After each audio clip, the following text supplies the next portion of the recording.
Hello.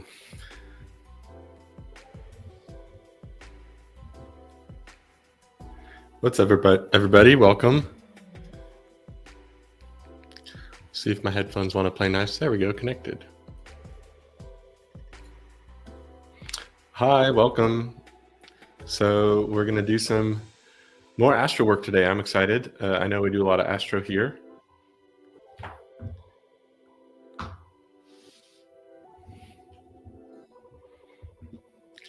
No time like the present, right? To dive right into this. So today we're going to take a closer look at Astro 4.0.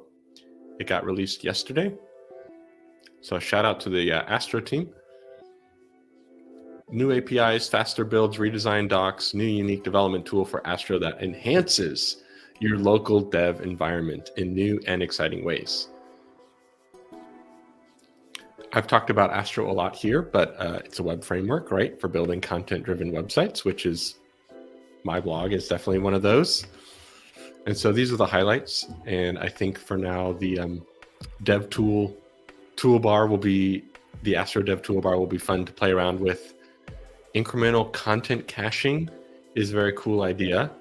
Hey from Brazil, what's going on? Glad you're here. Alexandra? Sweet.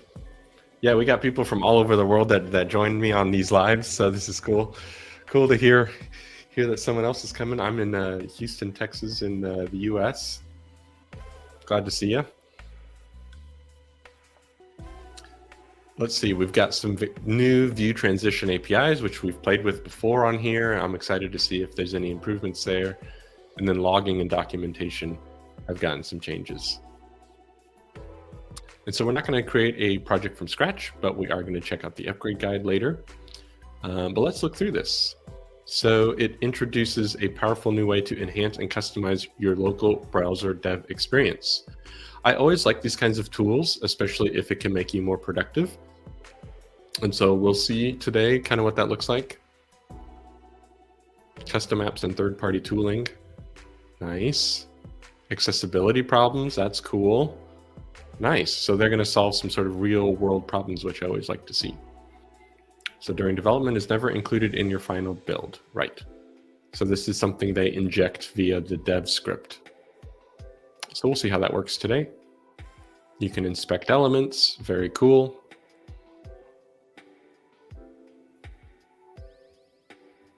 You can view props and clicks to open the component directly to your code editor. I'll be curious to find out if NeoVim will work. There's a chance that it won't, so we'll see.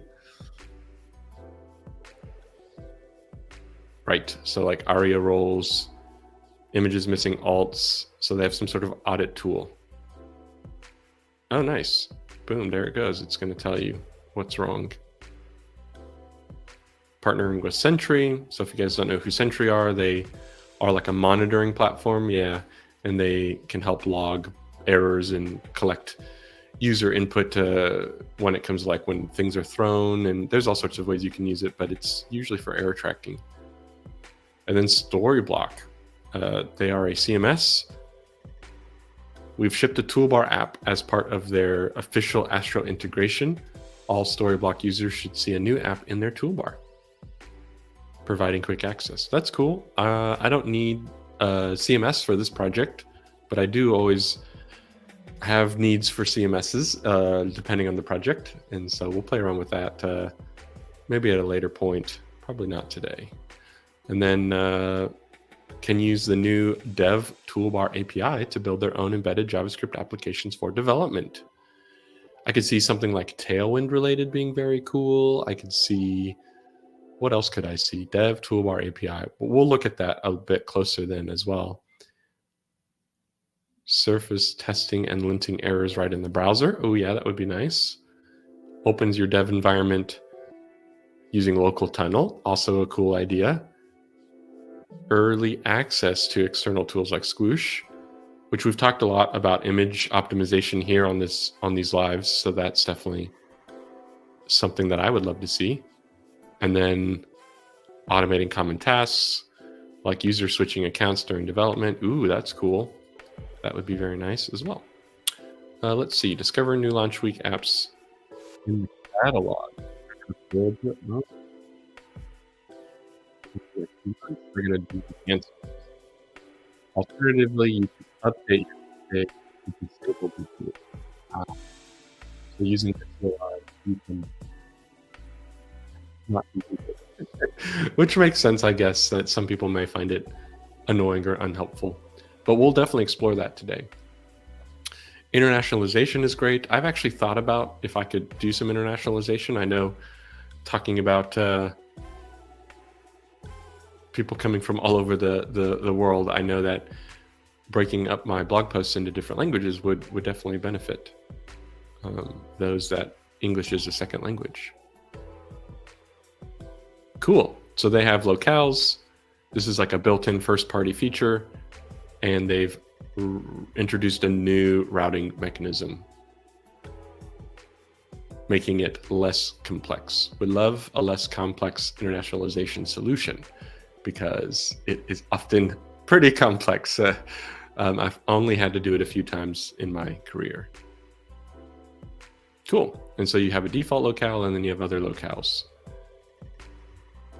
Customizing fallbacks when there is no locale. Yeah, very cool. Behavior to add the locale name in the URL. Ooh, interesting. Okay. And then aliasing for common locales. Yeah, that makes sense. For server builds, it automatically detects the user's preferred language. That's awesome. I guess with static, it's hard to, there is no logic to redirect the user. So very interesting. Finally, it was originally added as an experimental feature in 3.5. Right. And so now it's stable. Love it. All right. This is the one I was excited about, incremental content caching. So the way that this works is experimental. Speed up build and performance for large websites because we often have to build. When we build all of the content. That's just the way that it works. And the way that my site works as well is that's what I do. So in 4.0, we decided to introduce caching to help reduce the amount of duplication, unnecessary work. Awesome. I love it. This will potentially benefit me immediately if this works well, but it is experimental. So we'll go into this, we'll tread lightly. Awesome. So they've got some statistics. End-to-end build was reduced by 5 minutes to just 60 seconds. 80% faster. Very cool. They've seen similar impressive results reported in other real-world scenarios. Okay, so they're claiming other people are gaining this. And hopefully my video is a way of people also recognizing if that's true. Because we'll do some measurements today and we'll find out how much faster it can be if we use it. But I am a little worried that I don't know is this going to work with the static build, or do I need to like move to a more server-side build type solution? Content collection API. Our build is able to safely track changes. Oh, this is awesome. So that this is, excuse me, this is built in to the actual build step. And if it's unchanged, then it just doesn't have to do anything different. So this feature remains experimental as we continue to finalize the behavior. If you're feeling experimental, you can add this to your project today. So we'll do that for sure. We'll do that. View transition APIs. All right, so we have this on the site. This is already working. It's working fairly well. App-Lite experiences that only server rendered HTML and minimal client-side JavaScript, which we love that, less JavaScript. We do some animations between pages. That's what I'm doing.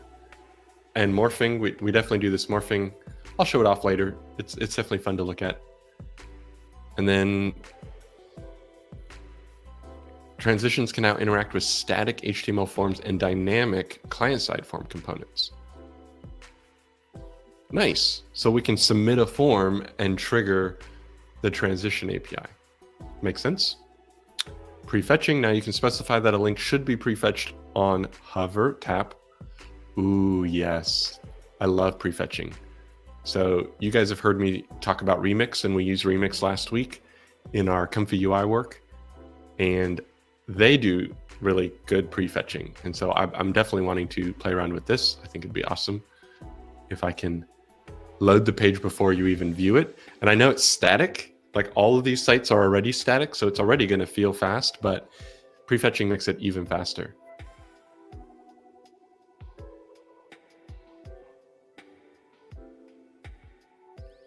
Ooh, you can even do it when the page loads. Very cool. All right, so route announcer, built-in feature for assistant technology. Always glad to hear that. Low-level navigation JavaScript API you can use to trigger navigation manually, which I know is definitely a useful use case for some people. We may not use this today, but good to know that it's there. And then a complete lifecycle event system that can plug into to customize loading.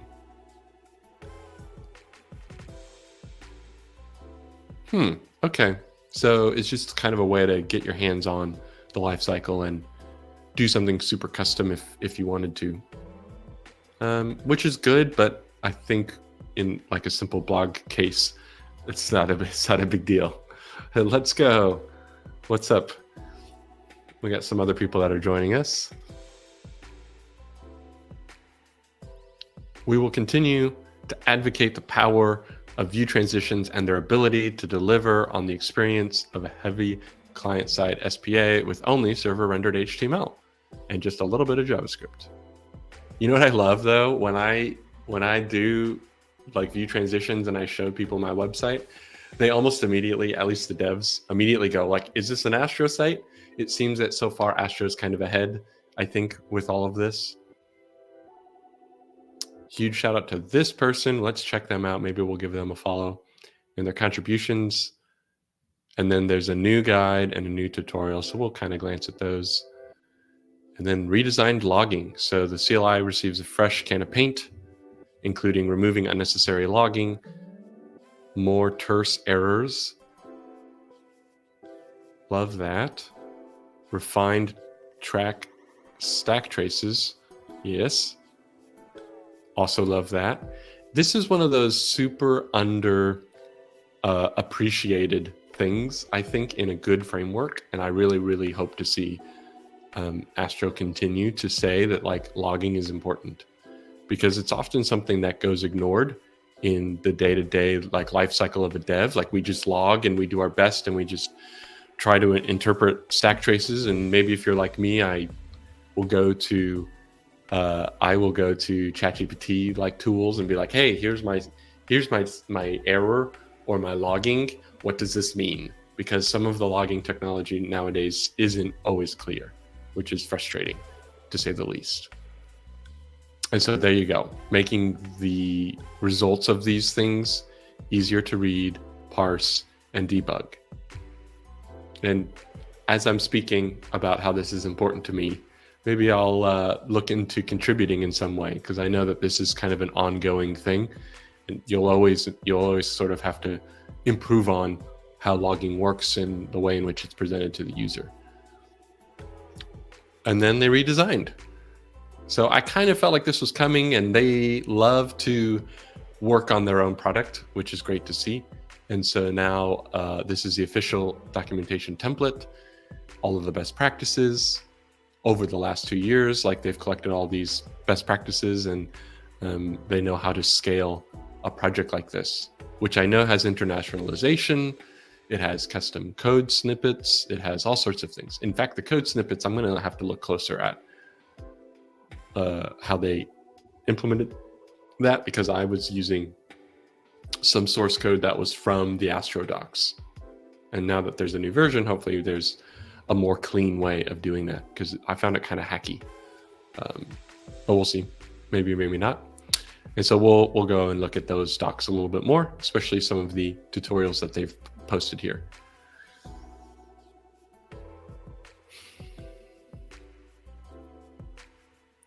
Starlight now has a feature like Expressive Code and the new Algolia plugin. An Algolia plugin would be cool to add to my site.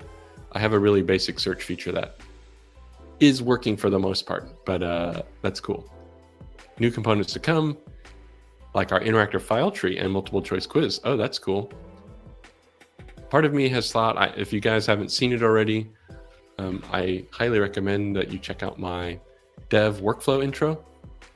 And so this is like an eight part course about like the foundations of a good dev workflow using the terminal.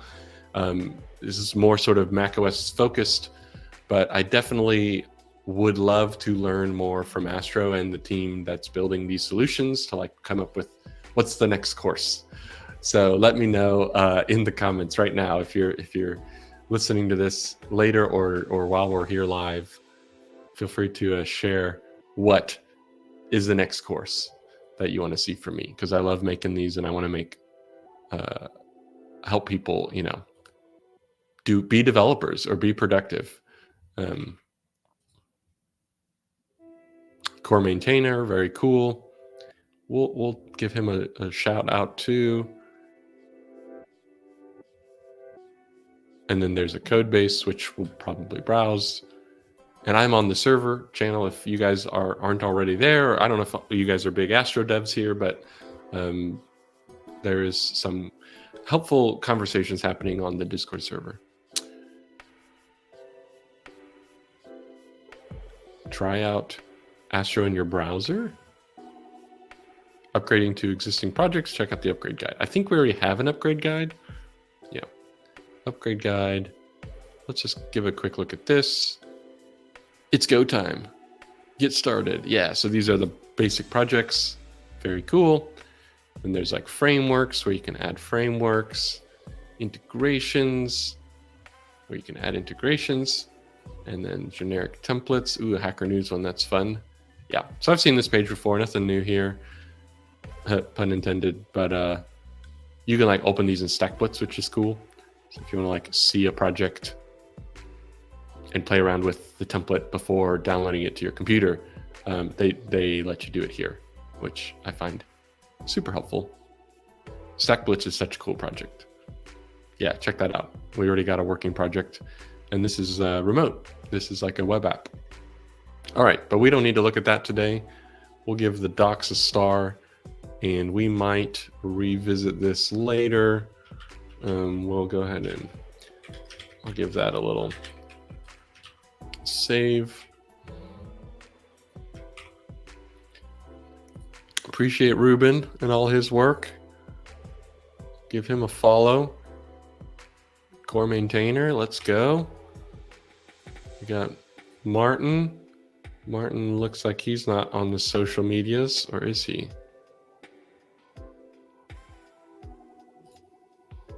I have no idea what this is. Astro badges, interesting. This is a fun little project. You can say it's been built with your project and contributions. This is cool. I didn't know this existed.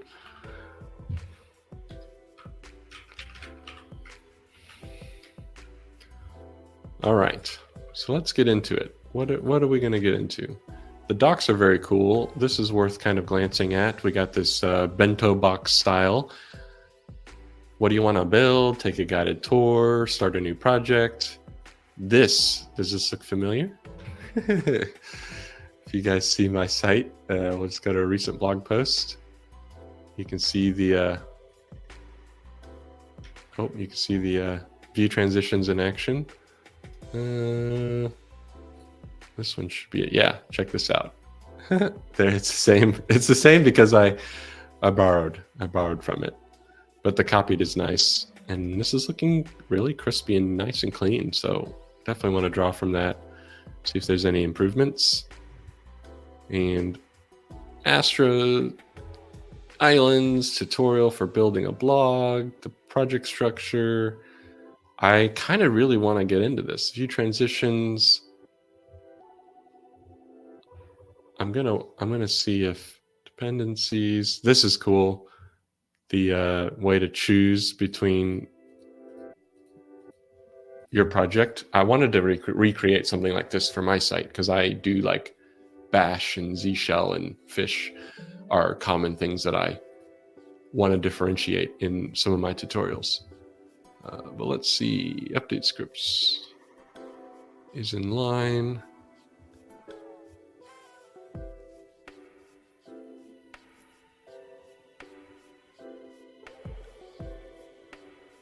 I don't know. Hey, I got it right.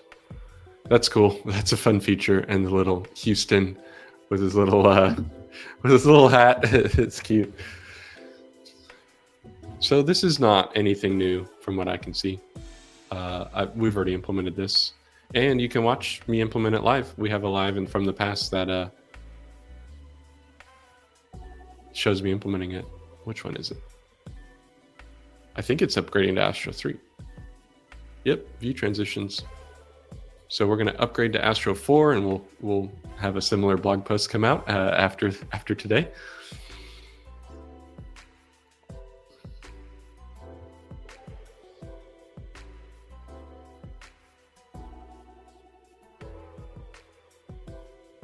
Yeah, this is very cool.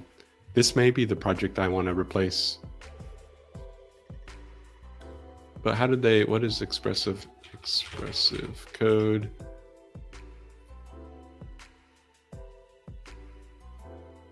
It's just a thing that they mention. What is it? Oh, so they have different plugins that you can use. Astro. That's it. Yep, this is it. This would be very helpful if this works well and is easy to integrate. Oh, it's very easy to integrate. Look at that. And then you just use it. Yeah, so this we have time tonight, so this may be something we actually implement. So we'll leave that there and we'll put it up here. View transitions. I'm feeling like we were pretty good on this. The API of this is something worth exploring, but I don't think we're going to code against a custom Dev Toolbar app today. But I may make some notes to myself.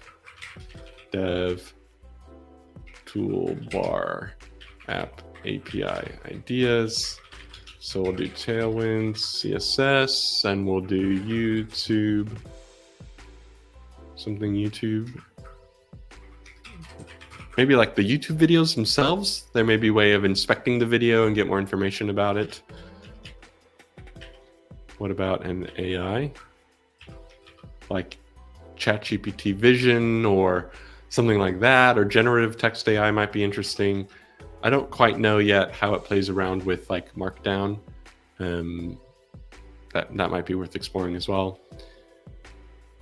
So you create a structure, you give it an identification, you sort of initialize it, and then on the canvas, right, you append this thing. And then you can create client-side events, notifications. Yeah, this is cool. I think this would be interesting if I came up with a really good idea. For now, I'm going to kind of leave that in the back of my head as like something to explore or think about. And they got these new integrations. How about that? So Storyblock and Astro are Dev Toolbar integrations. Very cool. So they got this new section. What is Spotlight?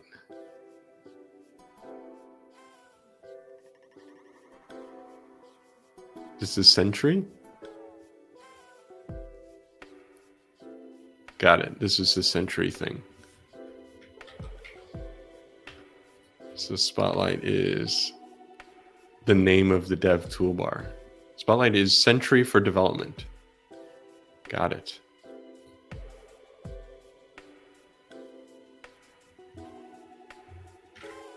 I've never heard of that before. Have you guys heard of this?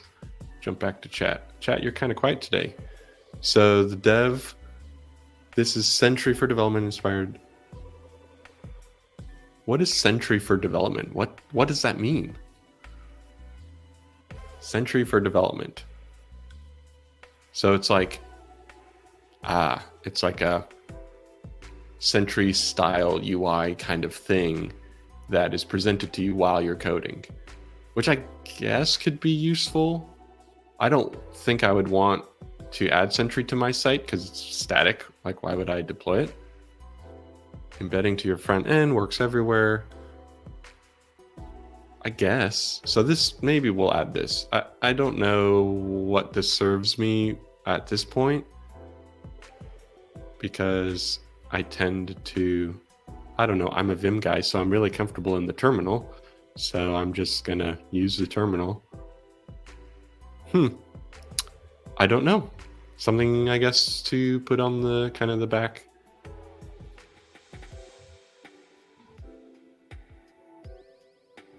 Yeah, I've never seen this. Should be interesting. I guess we'll explore this idea.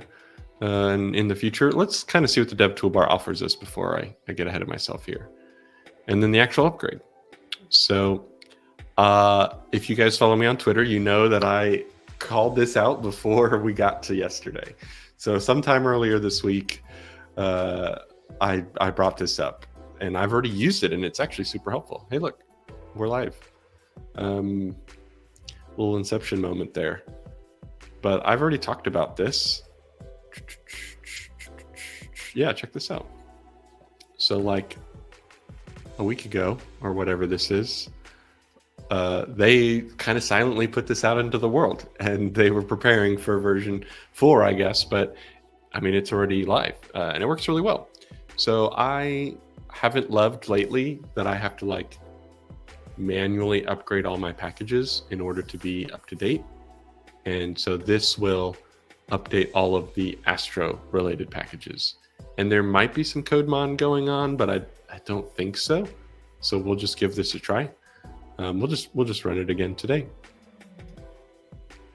But experimental flags. So the internationalization got changed. Astro 4 upgrades from v4 to v5. Very cool. And I don't think I have any significant Vite plugins, but I will need to check about my unified stuff, which if we switch to the, what is this project? Oh, there we go. If we switch to the code snippet stuff that we were looking at earlier, then I think we're going to be able to upgrade successfully. Because I have some like remark plugins that I'm using for the code snippets, which is what this remark rehype stuff is. So they're on Unified 11. Requires node 16. Yeah, I think we're all right there. Then breaking changes.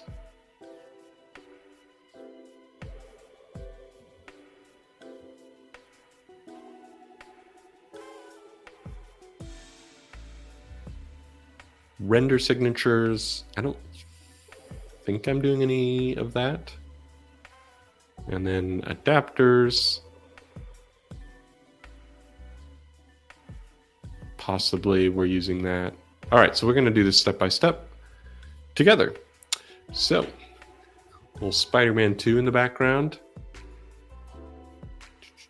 Minimize.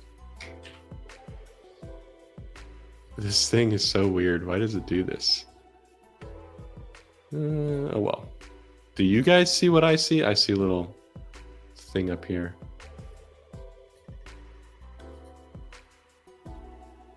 Weird. Okay. Let's go ahead and kill Tmux, and we will go to my site. And so Astro config.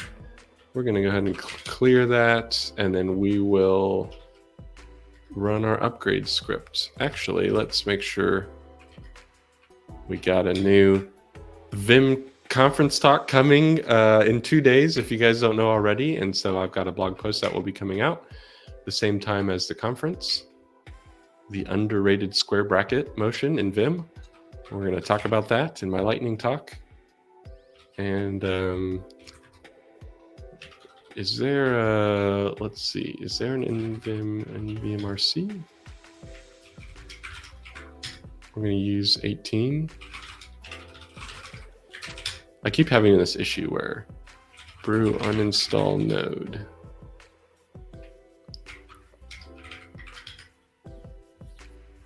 All right. So I use FNM which gives me node 18. And all right, so now we're good. I want to make sure I'm on the right version of Node when I do this. I can't. Here we go. And so this tool will just do all the upgrades for us. Astro will be upgraded to that.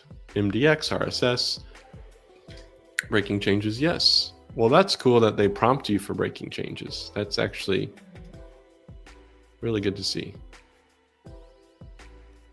Have fun building. How cute is this? Astro team, you guys make this so fun. And so we'll see here that some of our packages got updated, and we'll see, I have a plugin that will show me what versions are out of date. So we've got Prisma could be upgraded, our Astro auto import tool, Sharp and Tailwind have some minor updates. So that's cool. This is a Vim plugin, for those that are wondering, how did that show up? How do I get this? So this is, let's talk about it for a sec. I feel like you guys really like these pieces of it. Let's not do that. Let's do plugins on our NeoVim plugins.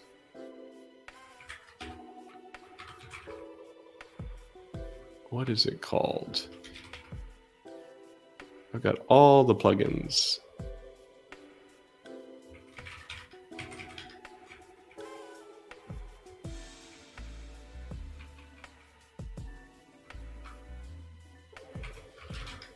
Package info. So package info is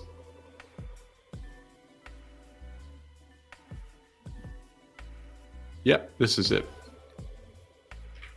Although I haven't found that it works with everything that I want it to, but this is what we're using. It lets me do things like upgrade dependencies, delete dependencies, and I have it all bound to I'll have it bound to space in. So you can see here, space in D for delete, H for hide, I for install, U for update.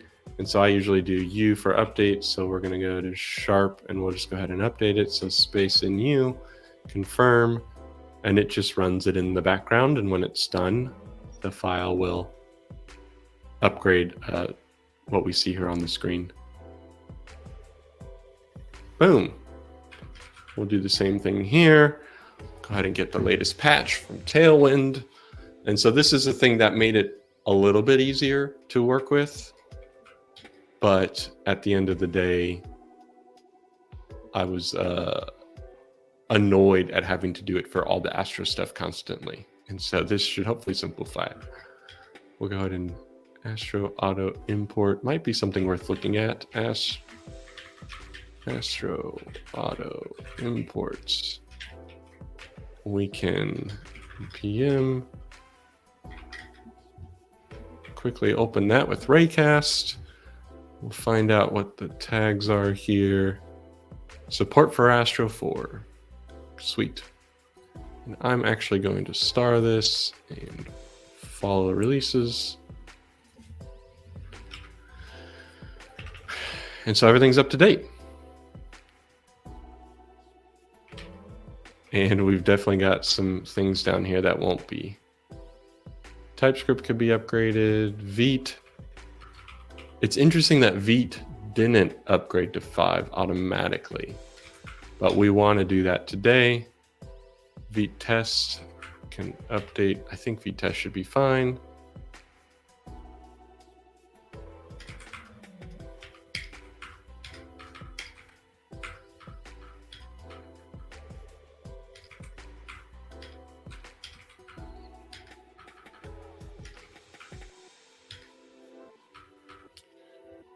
Let's go ahead and update this guy.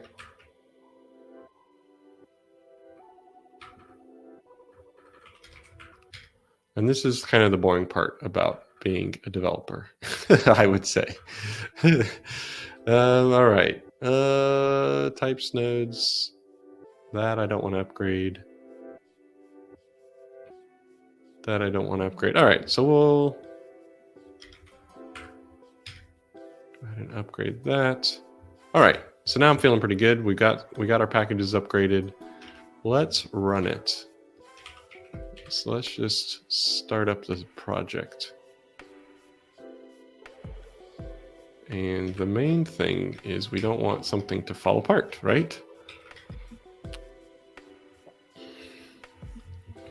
And so like at first glance, there's no crashing. Ooh, but there is. Ooh, there's our Dev Toolbar. Things seem to be all right. Our view transitions seem to still be working. Does this play? Hey, look, it's a stream. We tried Bun and Astro. It ultimately didn't work. If anyone, ultimately didn't work. See, I remember my own wording because of Bun's current limitations. It had a lot to, ooh, I need to fix that spelling error. But it ultimately was an issue to do with Netlify and Bun's package installers, basically. So let's go ahead and limitations. Oh boy, I got some Vim errors I might want to deal with. Nice. Very cool. All right, so it all seems to be working. I'd be curious to find out what these things do. Debug info, report a bug, community, okay. Inspect, no islands detected, but I know that on the free guide page, come on, free guide. At the bottom here, there is an island, so I can see client visible. If we click and go to file, what is going to open? Is VS Code about to insert itself? I would be very curious to find out if we could get this working with Vim. I don't expect that it would work. When you click, nothing happens. So yeah, that's my feedback on that part of the feature. Oh, and there's an audit. Look at that, something's wrong. This guy, if we click it, we shouldn't use image, photo, or picture in the layout. So yeah, footer. So profile, Josh's profile. Is that better?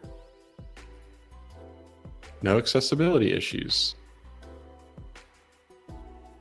And then we got this little cog. Verbose logging, disabling notifications, hiding the toolbar.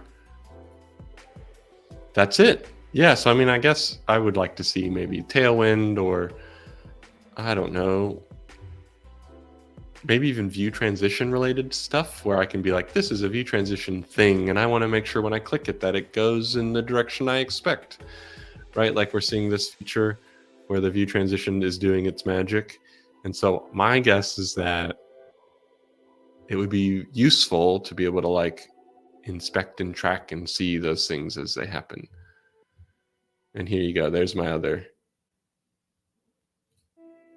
island, which is on this page. Okay, so I guess things to think about. I guess with like Tailwind and other tools like that, there's dev tooling. There's dev tooling created specifically for that purpose. Like that's what people do, is that they write dev tools for Tailwind, which I know there's one out there. So now it's just a matter of how many Astro devs care about certain things. It feels good though. Let's go to Netlify and let's take a look at some historical builds. Deployed in 1 minute and 2 seconds, deployed in 1 minute and 9 seconds, deployed in 1 minute. So I've only got a 1 minute build, which is fine because I have a small site. You know, more blog posts will come and, you know, maybe I'll add more courses and there'll be more features. But for the most part, it's a really straightforward project, which was by design. I wanted it to be simple. And so now we're gonna, all right, we're gonna Astro. I want to play around with the code block thing for sure. Fix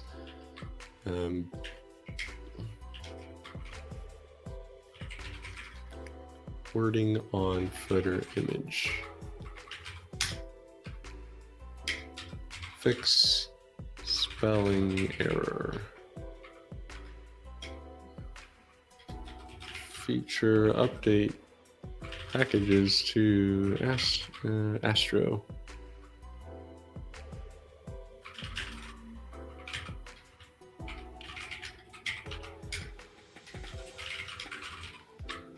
So we're gonna update DB.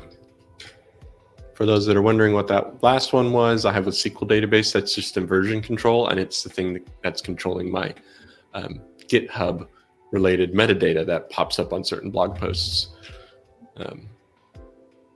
We have a whole, I keep plugging all the other times we've done this, but there's another live where I did all of this. So every time you see a blog post and every time you are looking at these entries are all cached in a local SQL database and deployed when I push a build. It uses the local SQL database and injects that data into the static build on deployment. So pretty nifty, pretty handy. This was a fun conversation. For those that don't know, don't love, this was a good one. And there's a few more. Some of you may know Typecraft. I talked with him a while back. I had a couple other conversations with people in my Discord server community. Some of you might be here. Potentially someone that I've talked to but haven't published the conversation. Some more conversations are coming. I've gotten better with video editing, and I just have to put some time into putting some more of these out there. But let's deploy this. Oh, and look at that. We've got some more. Chore. It has like a life cycle of like a week or something like that, where it decides to refetch.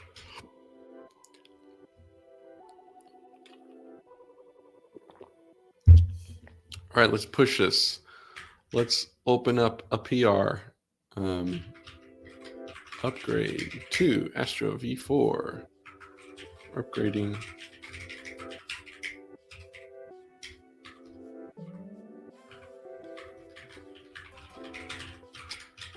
We can go ahead and mention it, and we're going to let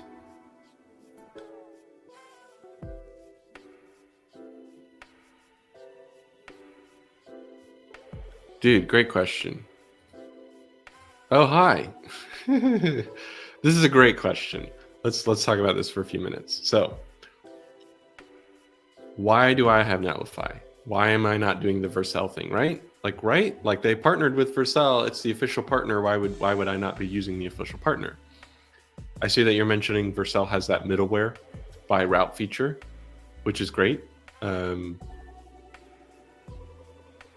I don't know if they have the middleware feature as well. Like, I know what you're talking about. I don't know if Netlify offers the same thing for Astro.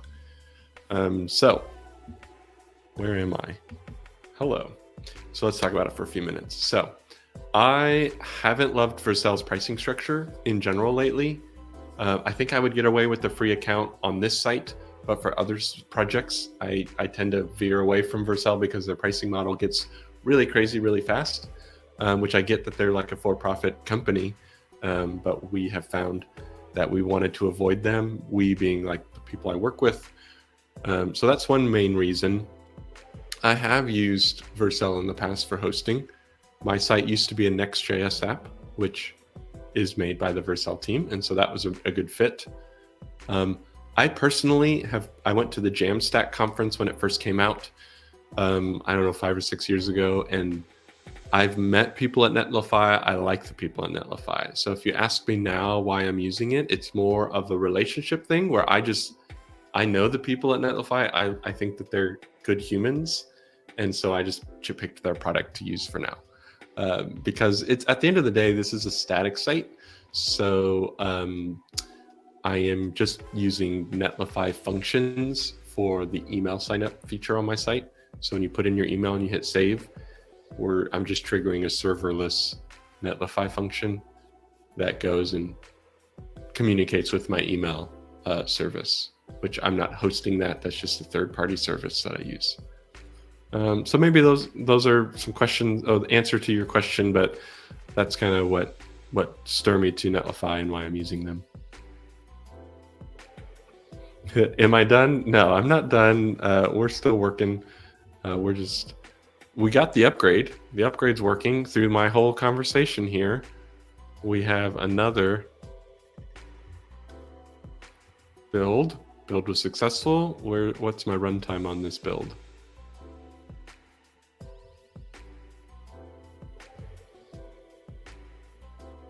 Doesn't say. All right, so it's about the same. So now the question is retry. At least for now, we're just going to kind of say, do it again.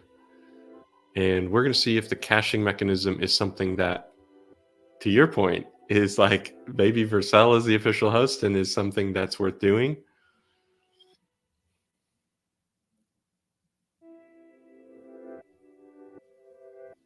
Oh, wait, what? Are you kidding me? No, it's still building. I thought for a second I had clicked the wrong button. I did click the wrong button. I was like, it's not done yet. It just got started. So we're going to measure these and see if this is a bigger or smaller number when it's done. The real question is on deployment. It pushes all the code, post-processing, skipping detection, cleanup, uploading cache. So there's my cache. Usually it caches the NPM dependencies, which is already something that happens. Hey, good point here. If you're not on the Discord server, I highly recommend you go join us. We talk about all sorts of stuff all the time. It's a pretty active community. Yeah, someone was asking about email setup. So from my knowledge, he was like, if I fill this out, then someone needs to be emailed. I don't get emailed. It's just like a newsletter thing. So I can send out emails to people that are interested, which I honestly probably I'm due to send a new one soon. All right, so let's see. Did this finish? It did not finish. It did finish. As I clicked the button, it finished. Slightly faster, but is it faster because I don't see any significant improvements here?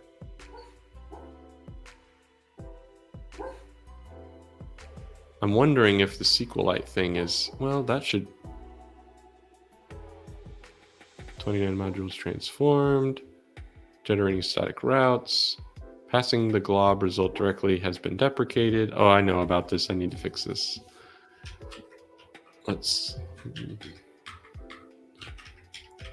ahead and add that to my notes.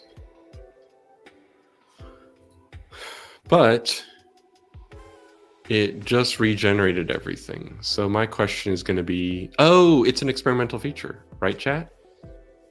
Yes. And if it's experimental, then we have to opt into it, which we didn't do yet. So that would be why that didn't do anything. Let's see. Let's close that. Close that. Experimental flags removed there. Beat got upgraded. Breaking changes. Okay, I do need to check. Even though the deployment worked, did any of my code snippets change? Which I've got. I know the Lua one has lots of code snippets. This guy has lots of code snippets. This seems to be all right. It still looks fine. Does this copy to clipboard? Oh, maybe this doesn't work anymore. Good to know. I mean, you can always select this and hit copy, but that was supposed to be easier. Yep, it definitely doesn't work. All right, so let's swap that out and see if it works. But at the same time, while we're waiting, we wanted the experimental content caching.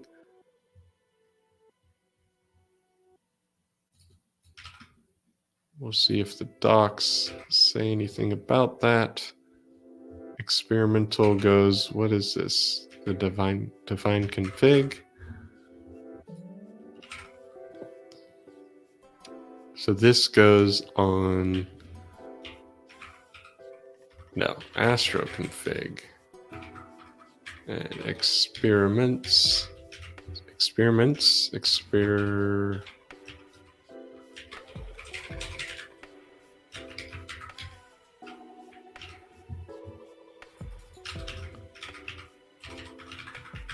All right, so then this might be the right place to start. Let's just build.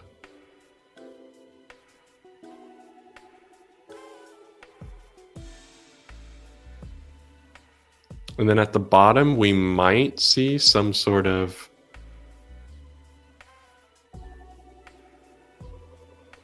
did not find a data page find body element on the site. Indexing all body elements on the site. Oh, that's good to know. I should probably add that. So if we build a second time, it took 11 seconds before and it crashed. Using button with Astro JPEG failed. Ooh, interesting. So did it not cache the images, or does images become a problem? Yeah, we've got the Dev Toolbar. Yeah. So you're coming in a little late. That's all right. Am I getting a proxy problem? Yeah, it's right here. So we're looking at like this is a island. So if you inspect it, you can kind of hover over it and see where it's coming from and look at its props. So this is an island. We can do audits, which in this case, there is an audit that is coming back. And it's some sort of invalid element, which is good to know. This is probably something else we can fix. And so this is an accessibility audit. So we've got some element that is not fitting the conventional standards. And you can like see, so there's a few minor options, and then this Astro button gives us some like info, like this is the version of Astro you're on, and you can report bugs and view documentation and look at the integrations and stuff like that. So pretty cool. I think it'll be useful as people come up with more ideas of how to use it. I think that was their intent as well, but it's cool. It's definitely cool and could be useful. All right, so this experimental feature didn't work, chat. I'm wondering if I need to like dist Astro social reuse cache entry. So it can't use a reused cache entry. All right, so we're gonna remove Astro. What is this underscore Astro? Dot Astro, probably. Guess we'll just take a look at what's in here. No, that's types.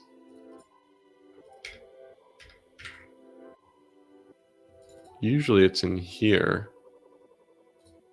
Dot Astro, content. So we will get rid of that. It may be one of those things that I can catch an early bug. I'm thinking if the dev script is running, there's a chance that it's like generating a new image when you load the page based off of the dev script, and then it becomes like it can't find the cached image. No, that's not it. So this is our first bug, which granted, it's an experimental feature, but good call out. Let's see. So the image just doesn't exist, or it's a bigger problem where it's like, let's go into Yazzie. So we've got Astro.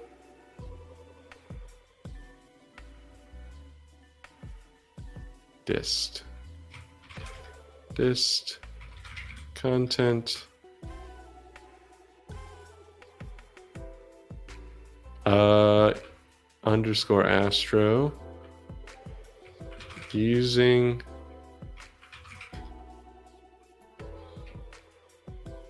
yeah, I don't see it. Check this out, chat. I have image support in my terminal in Tmux. Oh my god, I need to make a video on this. Am I using a prop on that image? Good to know. I might need to check into that. So from what I can tell, it's expecting there to be an image in this underscore Astro file, but there is none. And so it's like it was supposed to cache. So these images are coming from things that I call out and like explicitly call and use. So there's a chance here that like the about page is an image that gets called explicitly, and on the content, I see what you're saying. On the content, when like posts using, that's the index file. Where are the images? Maybe that's why. Maybe there are no images in this dist folder. All right. So if that's the case, then rmrf dist. Let's just follow this. It creates the blog posts.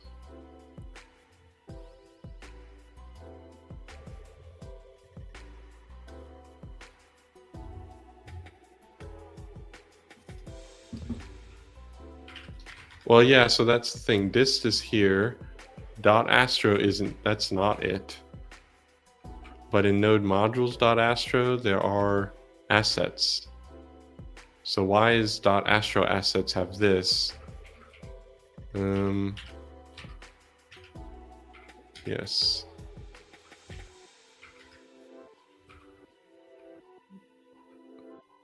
Yes. I think that there's an issue here where it's supposed to... Oh, wait, hold on. There was another piece of this that we didn't cover correctly, but we may need to explore on the upgrade.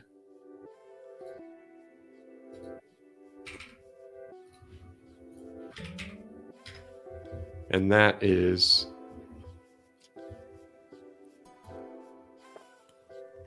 it wasn't entry point. I don't think it's render.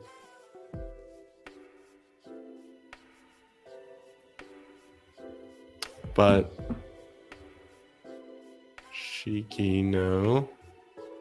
No.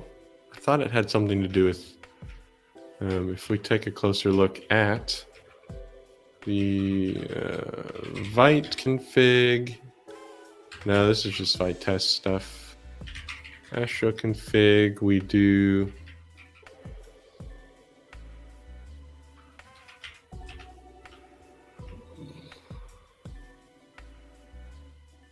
last time we were here, chat. Last time we were working on this stuff with Bun, especially, I ran into issues related specifically to the image generation tooling. So I guess for now,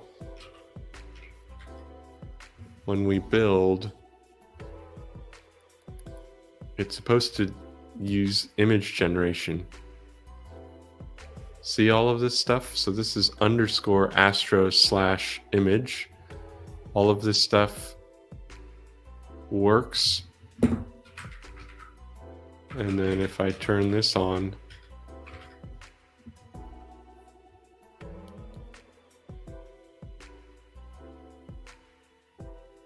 it works because it found everything. But now if we go back in time, what is this underscore Astro though? I feel like we were looking at this already, right? It's probably this folder, and look at all the files that are here. These are all the generated images for the blog posts. Which is exactly what I'd expect.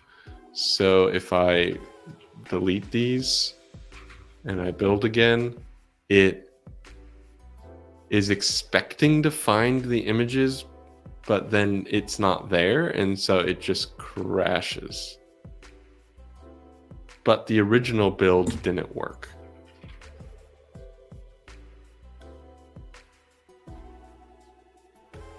Astro build force. Yeah, but the whole... I understand, but the whole point is I don't want to force it. I want the feature to work. The feature hasn't worked yet. Although I guess it did just now before. I think what I'm realizing is we can do this force. Come on, I can't see my cursor. Yeah, so we can totally do a force build, and that will generate... See, that doesn't even work.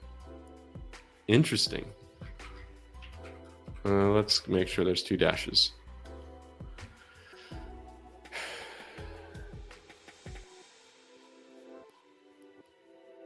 Cool. So now if we build without force, it's still what I'm seeing. No, look, this is it. This is build complete. What is it looking for? It's looking for... It's like a hashed version. Using bun with Astro. So dist Astro using... I thought we saw those images earlier, but now we're not. I feel like when I have the flag turned on and I do a build, it doesn't generate images. But here, reused cached entry. It can't use a recached entry it doesn't have yet. So even earlier it didn't use the right value. So we'll turn that off again. I got a lot of things open. Reused cached entry. There we go. It's doing it again. And the cached entry is coming from here, assets, probably from here. This is typically where caching is stored. And here are the images. So they're here and they look fine. So the big trick will be when I turn this on and I rerun a build.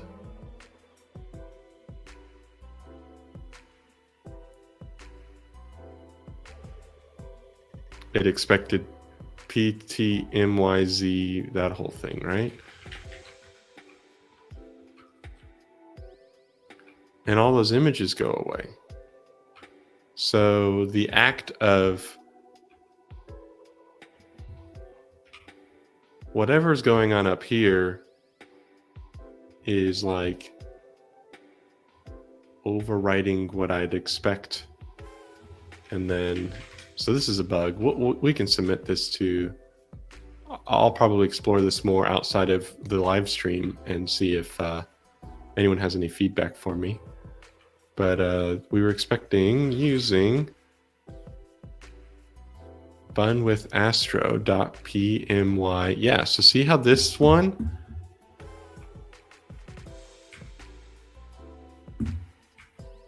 we're expecting a JPEG, right? None of these 3 values in the assets, PTMY VSP, right? All of these have a underscore whatever added to them.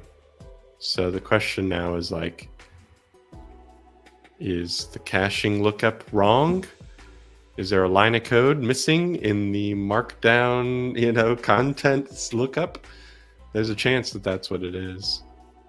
All right, so something to explore. I think for now, I have what I need. How do we want to phrase this? So if we put this here,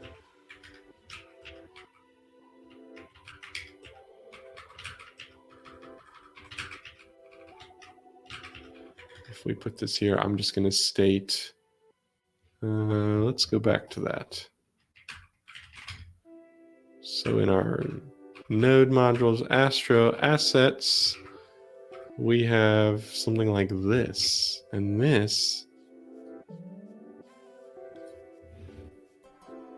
is what we find is found in node modules, Astro assets. That's got to be it. So it's attempting to pull all those things in from the cache to be quick and speedy and do everything it needs to do. But when it gets to this potentially generated cached image, the lookup is bad. And when the lookup's bad, it immediately fails. Fine, is what it is. If Netlify doesn't already have it supported, I may want to tell it to cache a specific folder. So I'll make the note of that. So I need to explicitly store the dot.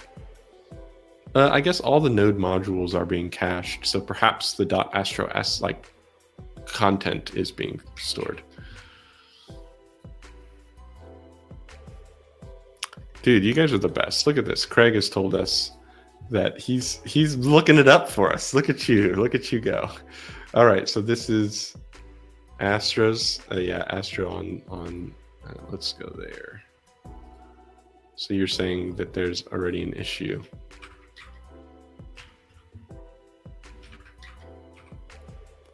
Nine 353. Embedded in Markdown. Yeah. I'm also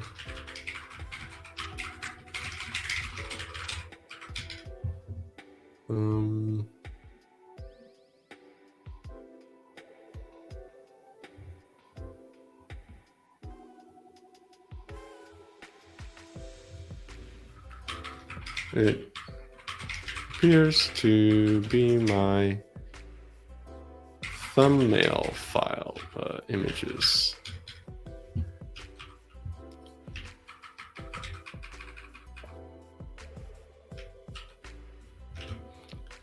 So we're going to say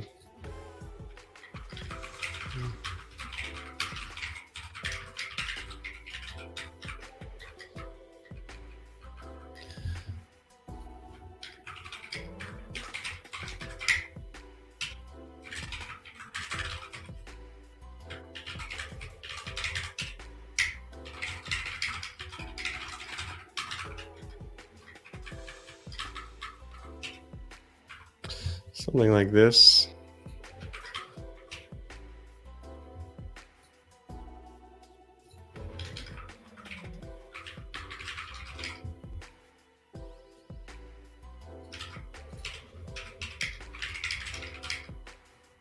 Part of the image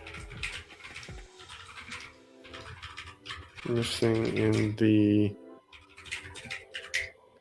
experimental logic. That feels like a reasonable thing. Anyone else is kind of curious about that? There you go. Thanks for the catch, Craig. We can a little bit of teamwork here. I love it. All right, so we're just going to kill the feature. Can't use it.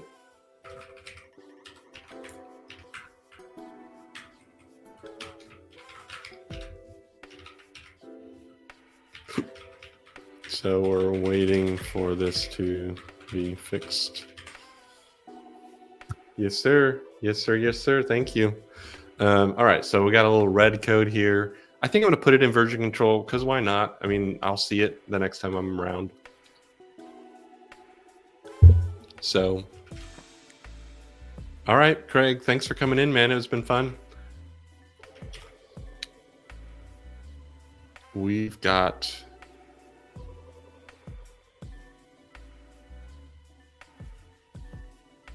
remove image client. What are these bigger issues? RSS. Probably worth auditing. That maybe there's some more things here to do, but I really want to try the new package that we talked about. So in the Astro 4, let's see, let's kill that.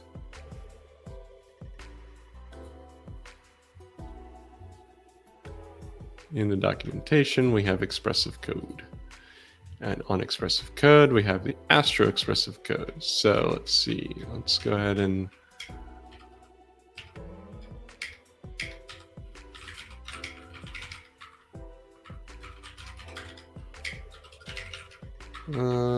docs add code block to show experimental features. Current status. So we can't commit that, but I would love to try to get this working today. So we can pm add Astro expressive code.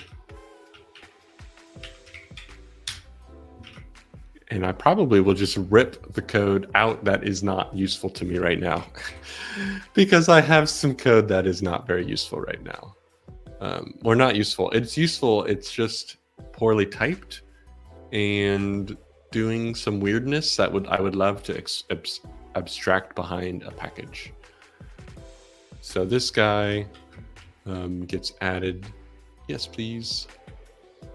Yes, please.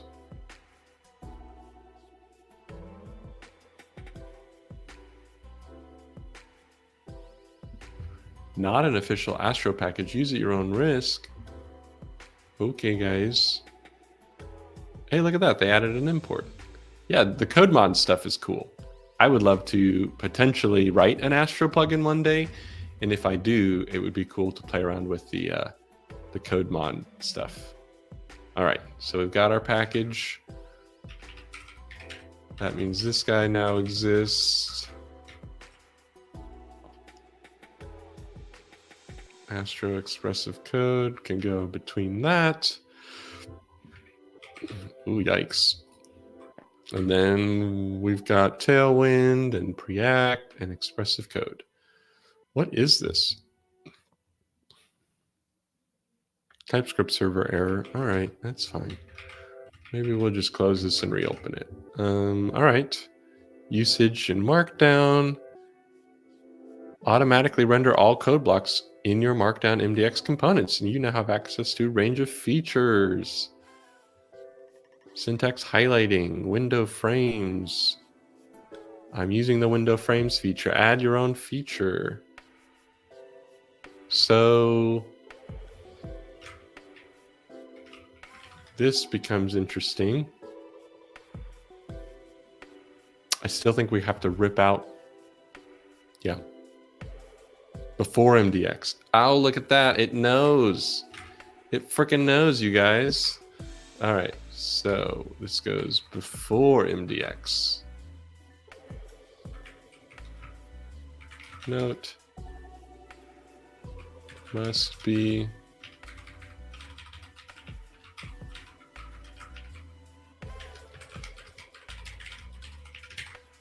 add a little note.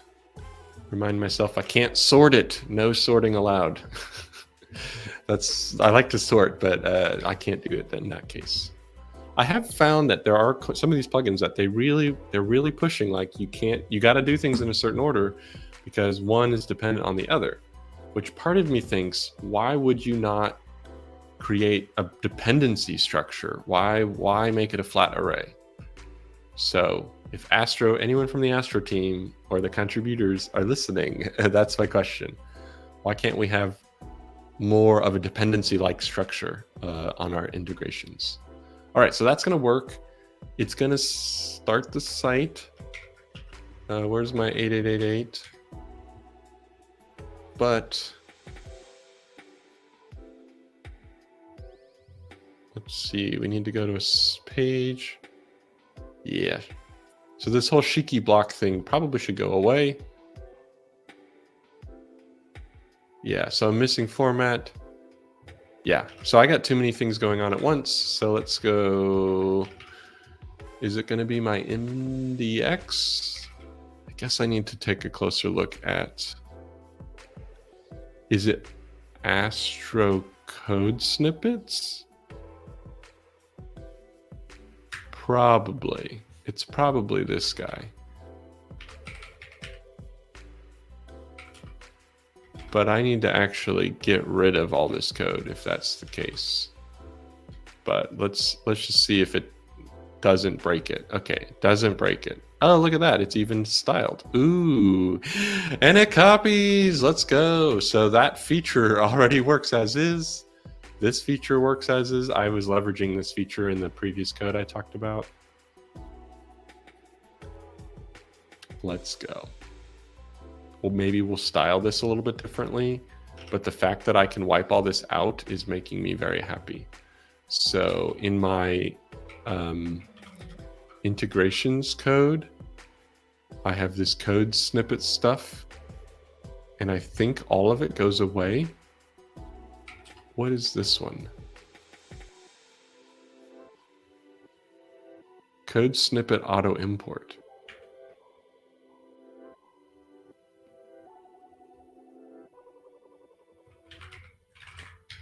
I think this is also related.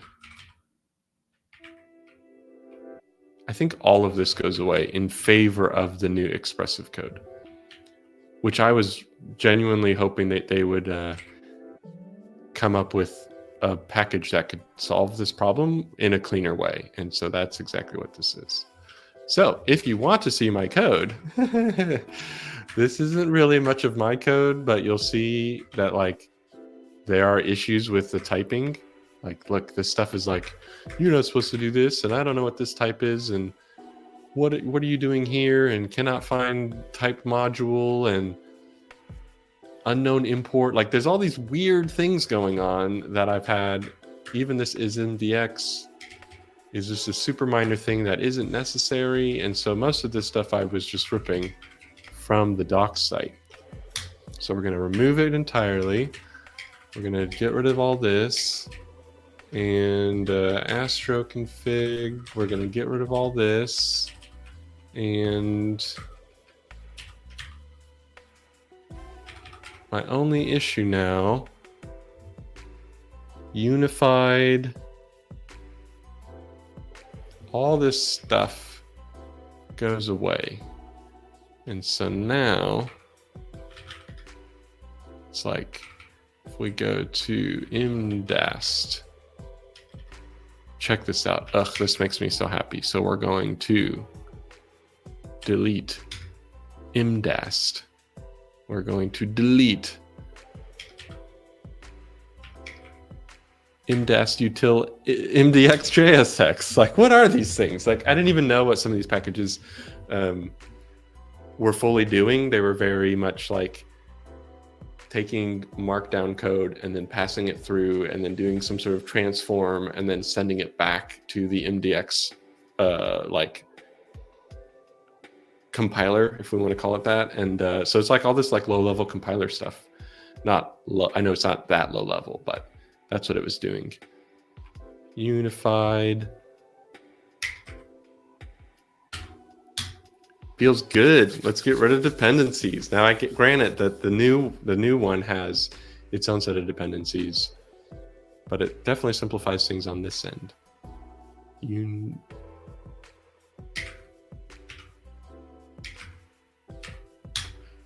Yes. So all of that goes away. Very nice. Very nice. Parse numeric range is probably another one. V-file, I don't even know what V-file, did we already get rid of V-file? I think we did. MDAST, all the MDAST stuff is going away. This is our code snippet package, and the code snippet package is doing more of that stuff. Check all this out. Applying markings, doing inline markings, running the Shiki block thing where it's taking the values from Markdown and converting it into like syntactical code for you to see.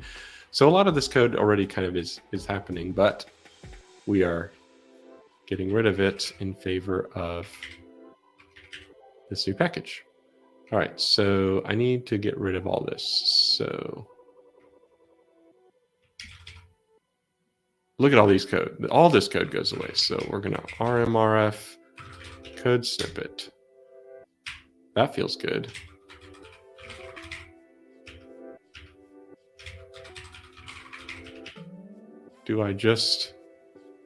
Does it just work, or did I break something?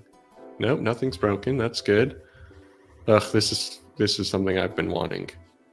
I've been wanting this to go away. Chat, you're quiet. Feel free to ask questions. It can be unrelated to this if you want to just talk about something else.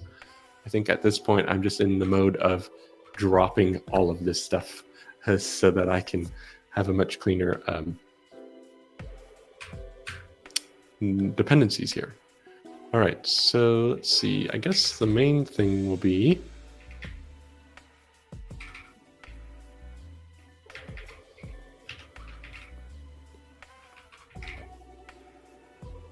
Chroma.js. I think all this goes away.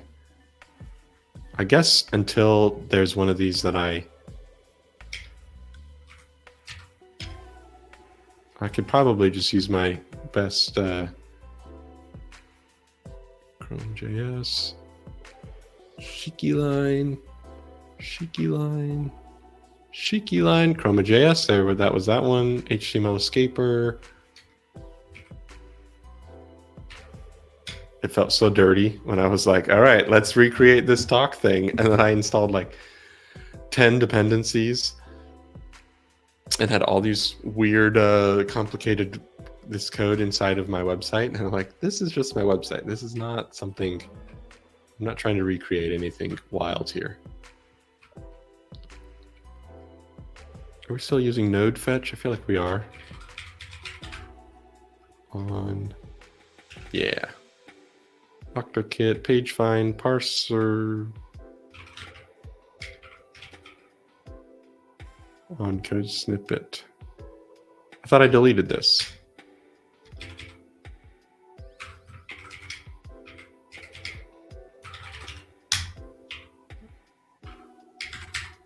Let's get rid of that. All right, and then,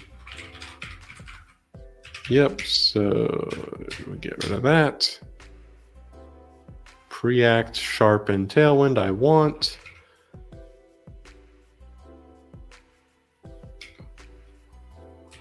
And we get to get rid of types that were tied to the projects.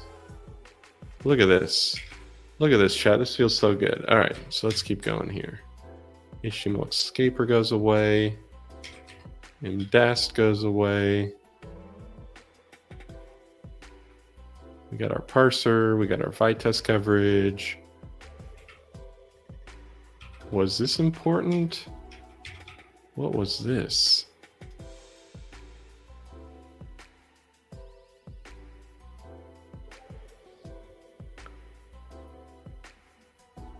All right, we might want to revisit that one. Binode, I need all this. I need all this. Okay.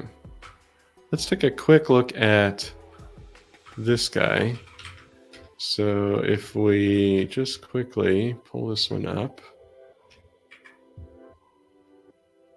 Low-level utilities for compiling a view file. And then we decided that this was because of the prettier plugin sort manager. Sort imports. Let's try again, searching for that. All right, so if you're migrating from 2 to 3, where are we at now? We're on 4. Okay, so that's not needed. I think I can get away with deleting this. For formatting view files, please install that. This is normally within view projects. So I don't have a view project. So can't I just delete it? I see I have vitest here, but I'm not actually using view. or Vite test, sorry.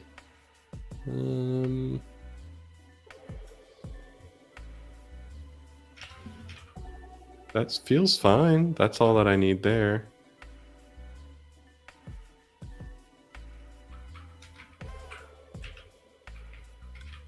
Is that really it? Do I just get to wipe all this out? Because that feels amazing. So look at this. Look at this. We got one new Astro Expressive code.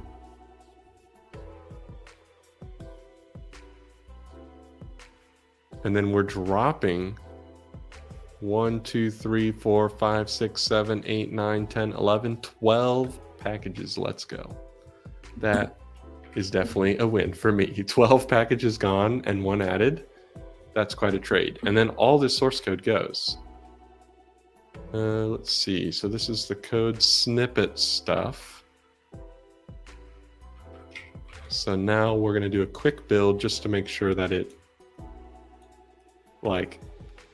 does what it's supposed to do. All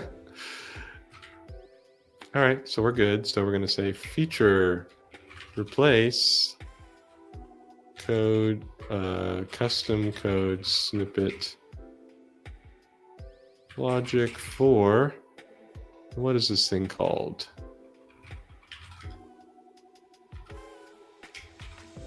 Astro Expressive code. Sweet. So we'll push this and we'll make sure that it works still. That's a huge win. I did not even expect that to happen today, and I'm very pleased that it did.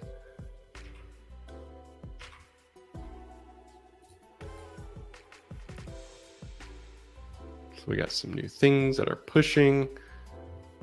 This is the one. So let's make sure that that goes in our notes.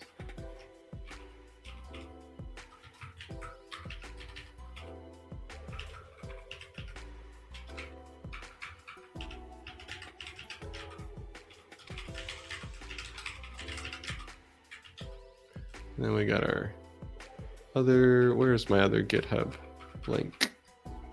Here we go. Gonna save that. Let's give Expressive Code a friggin' star, dude. Annotation engine for presenting source code on the web. Yes, yes, yes, yes. You guys took all the hard work and you abstracted it to 2 lines of code. I hope everybody starts using this plugin because that was really easy. I might style this a little differently. I bet there's a way to overwrite some CSS, so that's something worth looking into.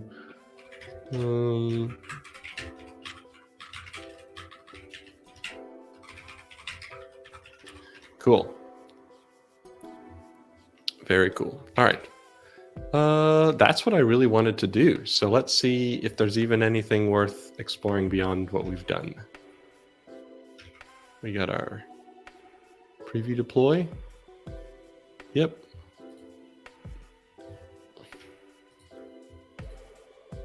Looking pretty good. We might need to add dark mode here soon. I feel like I haven't had dark mode, and that's been an issue. Posts. Let's look at this one. This is a good one. It copies to the top of the clipboard. Fantastic. Love it. All right, let's see. I got a couple others like this one. Yep, looks good. Looks good. How about my Tmux? Yeah, this looks great. Even the, I feel like the scroll bar is styled better than what I've had. Dude, this is fantastic. All good from here. All right, so let's see. I know. I'm like blinding you guys as I switch to my website. I've had dark mode on my website before, but when I did the Astro thing, it wasn't quite as simple. Like, oh, I'll just like plop it in really quick, like in 1 second. So I might do a stream on it. I want to make a Tailwind plugin that gives me dark mode automatically without additional classes. And I have a whole idea of how that would work in my head. And so I'm going to play around with that soon. But I've only got so much time in the day. So that Tailwind plugins feel a little bit daunting, to say the least. I know this works. This totally works. I wonder if the deployment time changed any.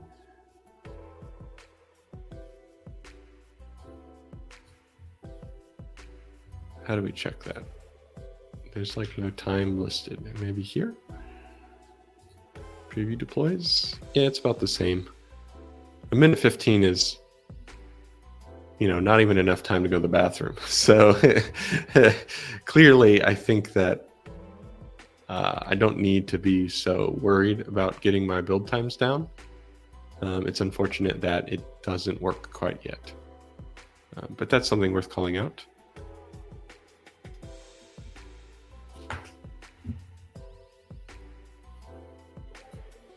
You might want to ask another question, but I see what you're saying. I usually follow user preferences. That's how the majority of my features work now on my project, or all the applications I use. I try to set that up. But you still got to add dark classes if you don't have dark classes. At least in Tailwind, you have to like physically put more classes in order to get it to work. So that's the kind of thing that I want to perhaps find a way to automate. So you only have to write it more like thematically, write it in one theme and then allow the dark theme to be overwritten. Which I'm partway there already. But for dark mode, I want to probably use the user preferences. Like if you prefer light mode or dark mode, I'll just render the site accordingly. All right. Well, this feels super good. This was the path forward, and we've got a deploy. Let's see, my PR is 1,200 lines added and 1,300 lines removed. Granted, most of that is getting rid of the code snippet stuff and upgrading packages. That almost always ends up becoming a big thing. So expressive code. We dropped a bunch. We attempted this and it didn't work. We upgraded other packages as well, not just the Astro packages, but like CLI and Prisma and Vite. I think it's interesting that I had to manually upgrade Vite. I'm surprised that it didn't work. And in fact, let's just see. I haven't touched this in a while, but I don't think these work. I don't think my unit tests work. I think at some point in the past, they crapped out on me. And so that is unfortunate. Very, very basic unit tests.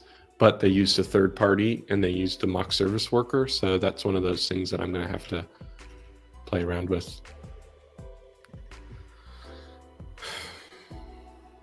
My database updated. All this code went away. A couple of minor fixes. That's it. I'd like to do a squash and merge.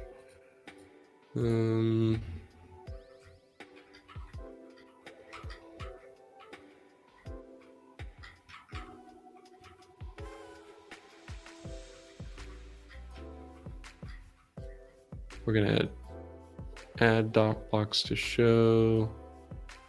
Yes, replace custom code snippet with that.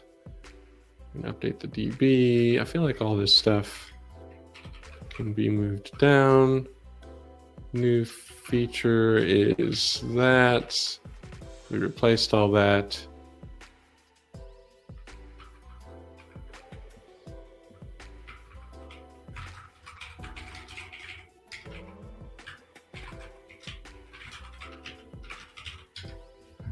Cool.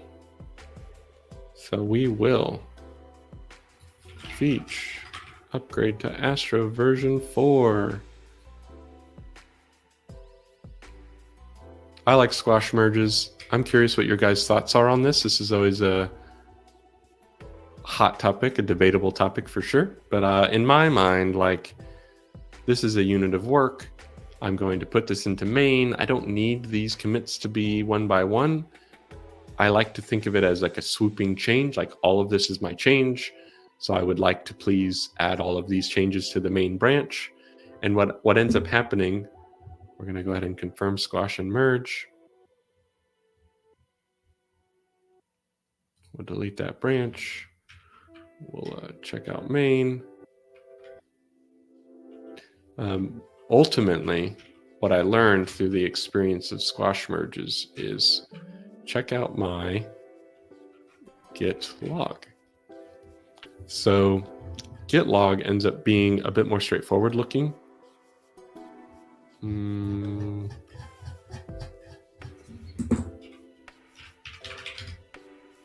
Only partly. Main. And so I have a couple commits where I'll just quickly commit to main because I just want to do something.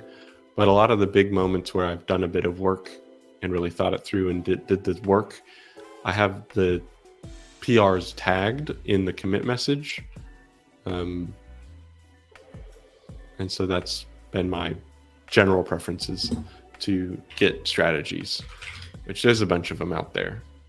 I have a coworker who really likes to, and I've had previous coworkers actually who really like to do rebasing on their PRs and make perfect PRs that are like every commit is semantically correct and every piece of code change is directly tied to the commit, which I do my best with conventional commits to do that.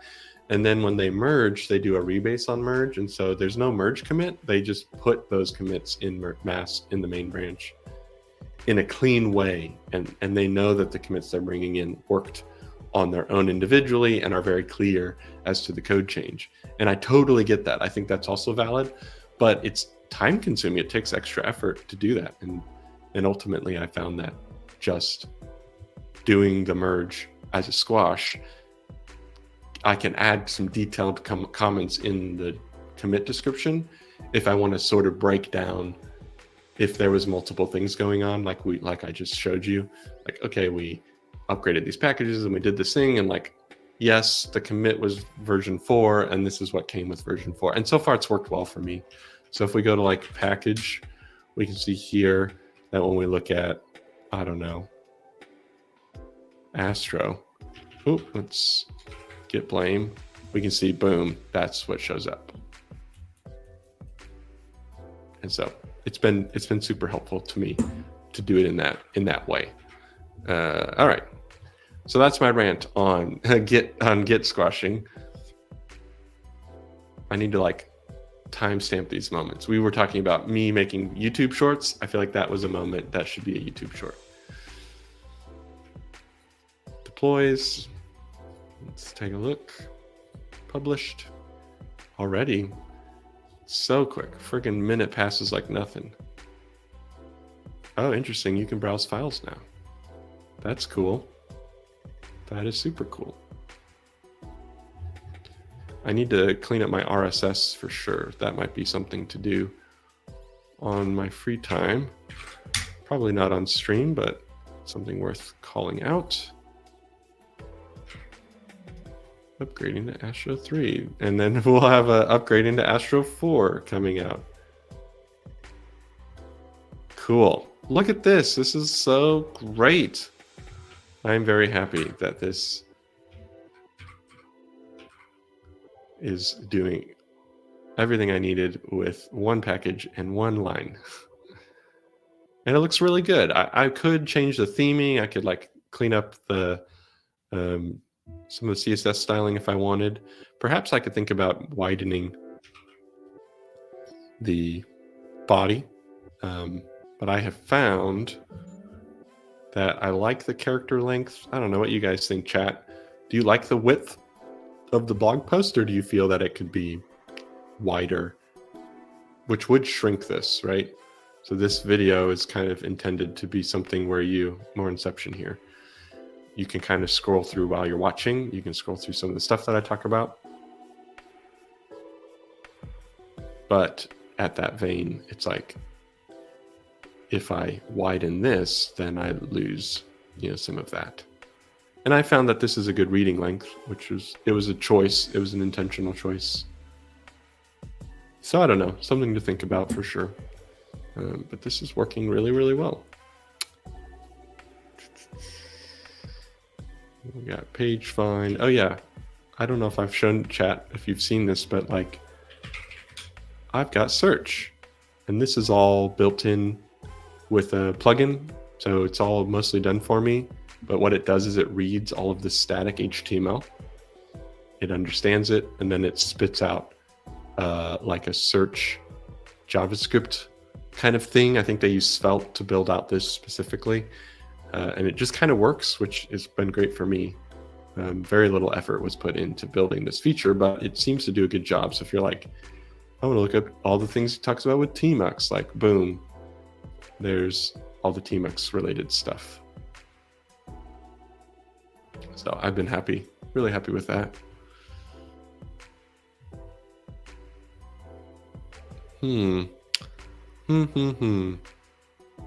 All right. Well, it is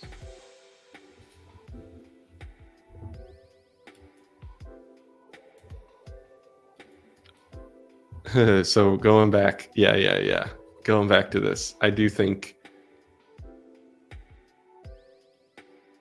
Coding in Public has this. Okay. Yeah. That's exactly how I do it.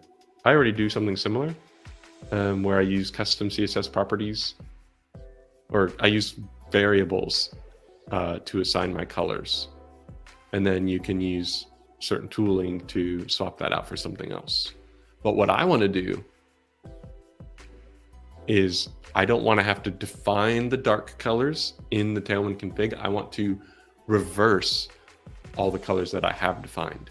So I take all the colors, and instead of doing 1 through 11 or whatever, I do 11 through 1 by reversing it. And so every value matches itself to the opposite side of the color scale. Because we use the Tailwind style color scaling, where it's like dark, text primary 50, text primary 500, text primary 900. And so the value for 50 becomes the value for 950. Those swap places. And what that will do is it will mean I don't have to write any code, and the colors will automatically swap. So that's kind of conceptually the idea. I think it would be fun to build. But I could just create a dark theme and then use a Tailwind theme system to implement. And that's totally possible as well. But I would say, yeah, the media query, totally. Media query is something that would work with this. I think it will work because I've spent a lot of time with color theory. Like, I'm a designer as well. So in my mind, if I use the colors correctly, I think that it would work really well in practice. But I think developers could abuse it. I think your color system could be implemented poorly, but I think that most of the colors would do a very good job if you focused on how the opposite color would react in an opposite environment, right? Like, if you think about, if I'm setting this color, what does it mean in the context of both light and dark mode, is kind of the way that I think about it.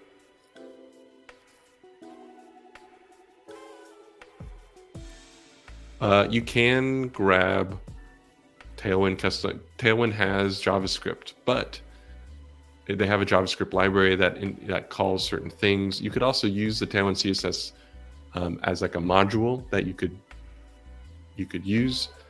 I believe that what I want to do, hopefully it will work. I think the end of the day, it's going to be one of those things that, like, in practice it feels right and it feels like it could work, but I'd have to code it before I found out.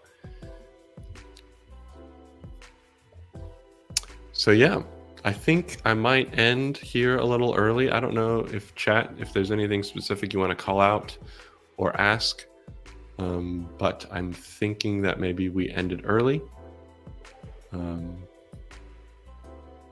It's not that early though. We've been going for almost 2 hours. perhaps at the top of the hour, we call it a day.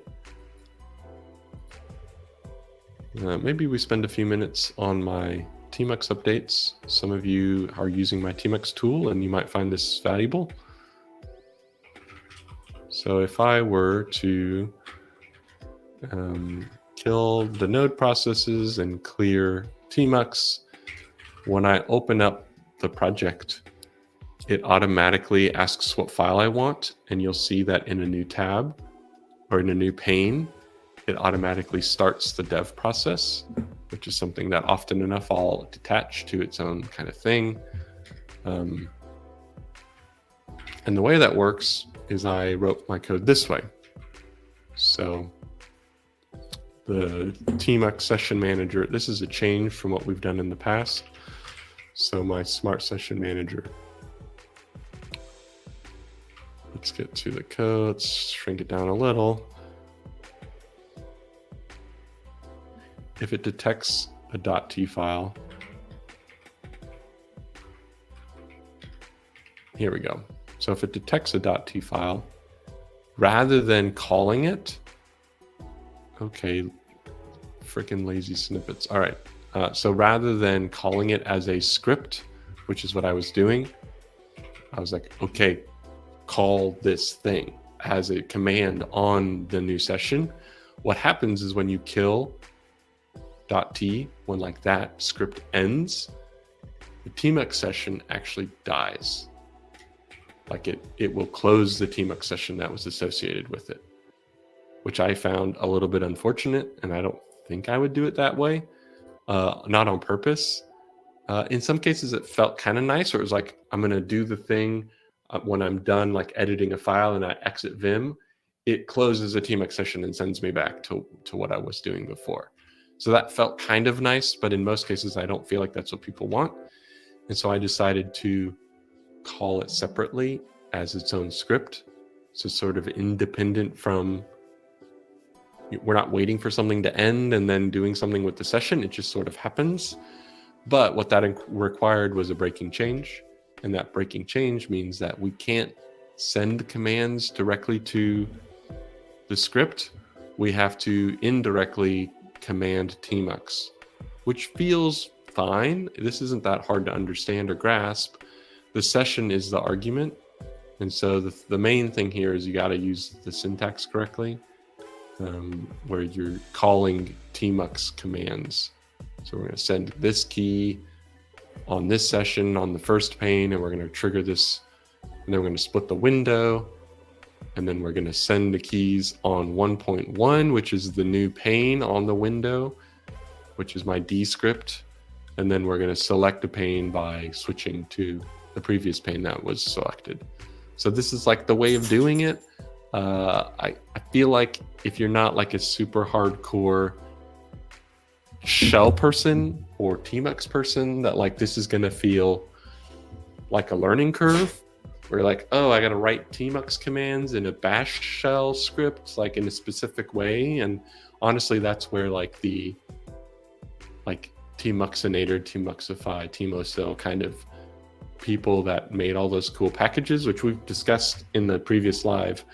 I think what I discovered with those is that it's not quite the way that I would want to do things. This feels simple to me, even though there's a learning curve. Like at the end of the day, if you man Tmux and you read everything here, like split window, right? Split window is documented here. This is what it is. It's built into everybody's computer that uses Tmux. And so like if you spend a few minutes learning this, or maybe I make a YouTube video that explains the basic rules of all of this, send keys, select pane, right? So like all this stuff is fairly well documented and fairly straightforward. But an edge case that I found when doing this was, if you end up doing something like this, oh my gosh, go away, Lewis Snip. Go to file. Like if I did something like this, the UI locks up. So you'd end up, if you wrote a bad script, you'd end up having to like close your terminal emulator and reattach to Tmux. I didn't even find that detach worked. Like it kind of freezes everything because it's waiting for this thing to finish running and it never really does. And so that became the bigger issue with this breaking change, where it's like, part of me thinks that like I need to do some sort of basic grep validation or something that's like every line has to be a Tmux command. It can't be another command. And that would be some way of protecting things from not crashing. And then like I can do a Tmux display message or a pop-up or something that's like, hey, you have an invalid like file and you shouldn't, we can't execute it. But if someone comes up with another clever solution where they want to do something beyond Tmux commands, I would have to figure out if I would want to allow that or work around that. So a couple things to think about. This isn't part of the project yet. This hasn't been merged, but it would become a breaking change. So there'd be like version 3.0 or 4.0 or whatever we're on right now. For those that have already created these .t files for their projects, like you're going to have to go back and refactor those, which is kind of the pain point for me right now. I don't know if anyone's really leveraged this feature yet or like leaned into it. I know a few of you from the Discord server have played with it a little, but I don't know if you've like put it out there and done a bunch with it, which in my mind is different than like, yeah, it just seems different. Like making a couple of configs or just totally leaning all in on this and then having to find out you have to change everything you did before. So I will probably move forward with this feature lightly. But yeah, that's what I've been up to. I've been playing around with it. It works well as is right now, but I'll play around with it more. And this was really fun. It was cool to see that we were able to get rid of so much code, which I wasn't expecting. And my website looks exactly the same as it did before we started this. So you gotta love one of those coding sessions where you end up not really changing anything, but behind the scenes, you know, there's some quality of life improvements for sure after doing this. And we now have this Dev Toolbar. We'll see how useful that it becomes in the future, but it was definitely an exciting new thing that might spur ideas, which I'd like to see. Hey, thanks. I love Tmux. Tmux is great, and so I hope I can make more tools like this for you guys in the future. Which I did tease about a new Tmux plugin, which isn't yet out in the wild, which maybe one day soon I'll give a sneak peek as to how that is and what that's doing to make me more productive. But I think that's it for me, chat. I know we got 5 minutes left, so no one's asked me any questions. So if no one has any more questions, I'll wait maybe a few more seconds and see if anything pops up. But this was fun. This was fun. Come join the Discord server. I'd love to chat, talk about keyboards and Tmux and development, and not a lot of Astro conversations, but I use Astro a lot, so always down to talk about Astro. And someone wants a WesTerm video from me. So WesTerm video is coming. I promise it's coming. It will be out before the end of the year, hopefully sooner. And I'll see you next time, guys. Thanks for coming. Same time next week, I'll be here.